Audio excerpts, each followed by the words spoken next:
It is very nice to see that IIMB, as part of its Vista program, is setting up this Model UN initiative. I would say that the Model UN is a very special kind of an exercise because the United Nations itself is a very special kind of organization. I will highlight three important dimensions of the kind of work that you are planning to do.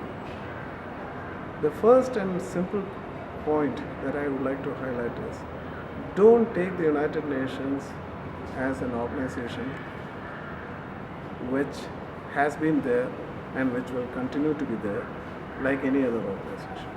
United Nations is very special, and as a special organization it has its own features.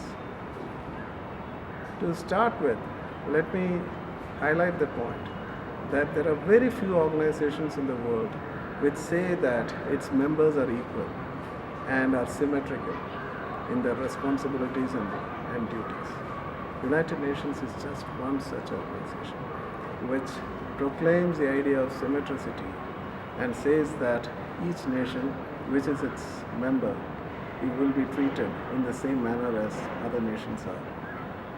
Therefore, we have this idea of one country, one vote, and it also follows, as a logical follow-out of this, that United Nations has to arrive at its decisions on the basis of the principle of consensus, not by majority voting.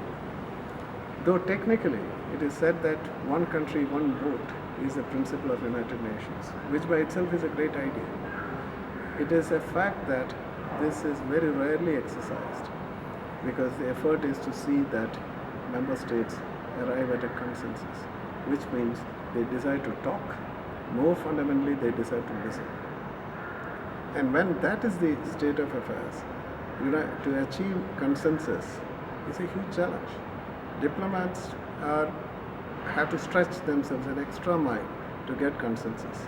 They have to be strategic, they have to be ethical, and they have to be very clear and focused on what they want to achieve. So that is one of the biggest challenges that you will have to present in this Model UN Assembly. The second important thing that I would like to highlight is the role of a permanent representative to the United Nations General Assembly, which is the apex body of the United Nations, is very special. He or she has to be an expert in virtually in every field of human endeavor.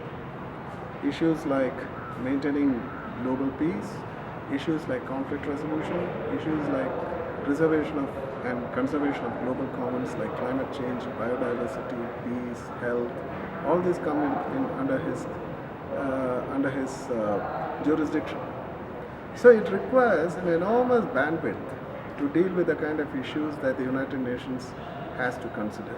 That means the diplomat has to be extremely alert, he has to be extremely fast in his responses, and he has to be extremely careful in communicating ideas in a wonderful way, at the same time being effective. The third important point that I see as a big challenge for you in the next 2 days is to ensure that you are not a model UN in the sense that you are following the United Nations.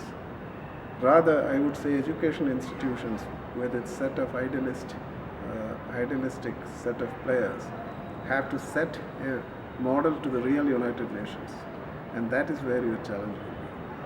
And having highlighted these 3 points, I wish your endeavor total success. Thank you.